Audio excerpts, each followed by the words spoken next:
کامیابی رسول اللہ کے ساتھ وفا کے ساتھ ہے اور کامیابی وفاداروں کے ساتھ ہے.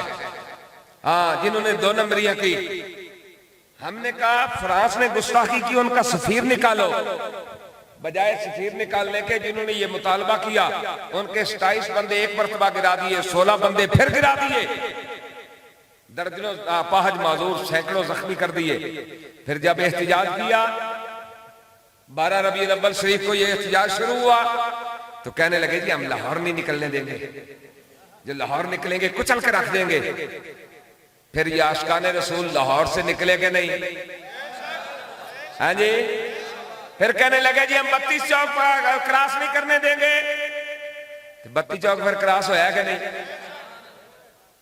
پھر کہنے لگے جی اب کالا شاہ کاکو تو حد ہو گئی، ٹی ویوں پہ چلایا، بہت کچھ کیا، گھروں میں فون کروائے ایجنسیوں سے کہ ماں باپ بچوں کو بلا لیں، لیکن قربان جاؤں لاکھوں سلام ان ماؤں کو، ان بہنوں کو، ان بیٹیوں کو، ان بابوں کو جنہیں نے فون کر کر کے کہا کہ شاہ جی میرا ایک ہی پتر ہے، میں نہیں تیار کر کے حضور دی عزت واسطے بھیج رہے ہیں.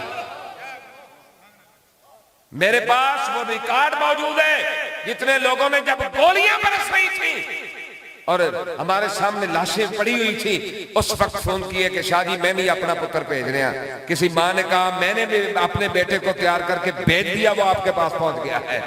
اور میں نے کہا کہ جیسے دوسرے آئے ویسے تم نے آنا ہے، اگر زندہ آئے تو زندہ آ جانا، اگر شہید ہو کے آئے تو تو بھی شہید ہو کے آنا. جب دیکھا کہ پوری امت اپنے نبی کی عزت کے لیے کھڑی ہو گئی ہے، جو پہلے کہہ رہے تھے ہمیں یہاں سے نہیں گزرنے دیں گے، پھر وہ ترلے کہا نہیں جی خدا واسطے تو یہ ایک بار رک جاؤ، سارے معاملے حل کر دیں گے، پر رکو تو صحیح جناب، تہاڈی مہربانی. وہی پاؤں پکڑ رہے تھے. تو بات یہ ہے کہ ایک پنجابی دا شعر ہے، لوکی منن زوراں نوں، لوکی منن تے لکھ لعنت کمزوراں نوں.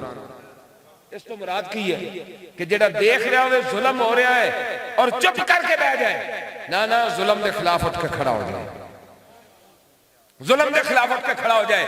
تحریک لبیک یا رسول اللہ ان ظالموں کے ساتھ مقابلے میں کھڑی ہوئی جنہوں نے ختم نبوت پہ حملے کیے، ناموس رسالت پہ حملے کیے، دین مصطفیٰ پہ حملے کیے، اور یہ حملے کر کے ڈٹے ہوئے تھے.